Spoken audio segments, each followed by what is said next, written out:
Ces sodas jusqu'à 25 morceaux par litre. Plus surprenant, il y a aussi des traces infimes d'alcool dans certains colas. Explication Perrine Bonnet, Jean-Jacques Le Garec. Dans le soda, à votre avis, qu'est-ce qu'ils mettent dedans pour fabriquer ces boissons? Oh, beaucoup de choses. on ne sait pas vraiment ce qu'on boit. Je sais pas, j'ai pas d'idée en fait. Du colorant, conservateur, qu'est-ce qu'il peut y encore avoir à l'intérieur? Ouais, plein de produits chimiques on va dire quoi.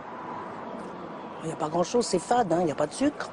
Non seulement il y a beaucoup de sucre, mais aussi des extraits de plantes, de la caféine et même de l'alcool.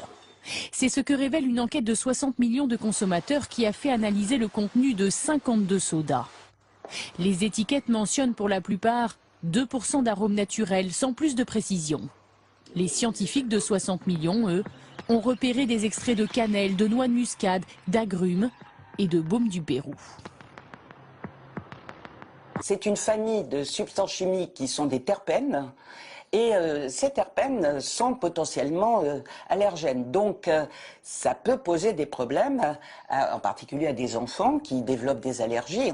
3 références de cola contiennent aussi des taux de caféine supérieurs à 100 mg par litre. Boire 1 litre de cola revient à boire 2 tasses de café. Enfin, des traces d'alcool ont été trouvées dans 10 marques de soda. La quantité varie de 10 à 272 mg par litre, soit un taux d'alcool de 0,03%, faible mais présent. Mais le plus inquiétant reste toujours le taux de sucre, qui n'a quasiment pas diminué depuis la dernière enquête de 2005. 1 litre de soda revient à avaler en moyenne 17 morceaux de sucre. Notre feuilleton maintenant, et je vous rappelle que